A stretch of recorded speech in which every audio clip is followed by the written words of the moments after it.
അങ്ങനെ ഇതാ രാജസ്ഥാനിൽ വന്നിട്ട് മൂന്നാമത്തെ കൊട്ടാരമാണ് കേട്ടോ ഈ കാണുന്നത്. അതിൻ്റെ ഫ്രണ്ട് ഭാഗമാണ് കേട്ടോ ഇത്.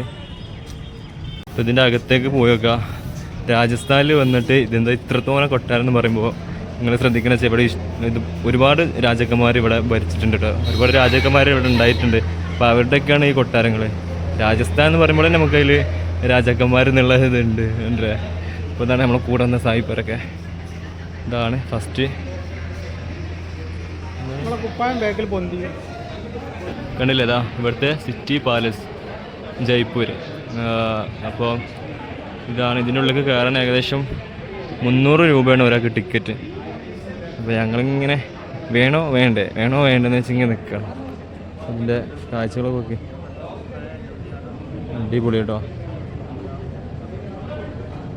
അതിൻ്റെ ടിക്കറ്റ് കൗണ്ടർ കണ്ടില്ലേ, ഞങ്ങൾ അതിൻ്റെ ഉള്ളിലേക്കുള്ള ടിക്കറ്റിൻ്റെ റേറ്റ് ചോദിച്ചപ്പോൾ ഒരാൾക്ക് 300 രൂപയാണ്.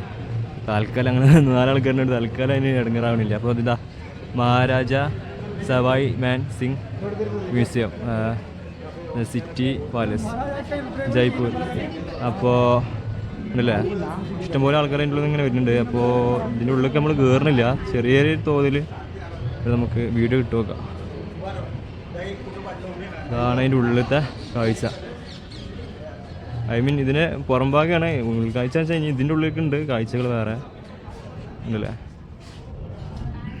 അടിപൊളി. ഇതിൻ്റെ ഈ ഡോർ നോക്കുകയാണെങ്കിൽ ഈ ഡോറൊക്കെ എത്രത്തോളം വർഷങ്ങൾ പഴക്കമുള്ള ഡോറാണ്.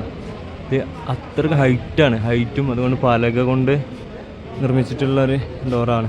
അപ്പോൾ എന്താ വെച്ചാൽ അത്രത്തോളം വർഷം പഴക്കമുള്ളൊരു ഡോറാണത്. ഇവിടുത്തെ ഏറ്റവും രസം എനിക്ക് ഇഷ്ടപ്പെട്ട എന്താ പറയുക, ഇവിടുന്ന് ഇങ്ങനെ പുറത്തേക്ക് ഇറങ്ങുമ്പോൾ നോക്കി ഫുള്ള് പ്രാക്കൾ കണ്ടില്ലേ.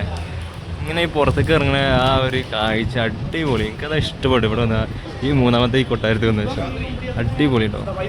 ഇഷ്ടംപോലെ ആൾക്കാർ വരുന്നുണ്ട് ഇവിടെ. അടിപൊളി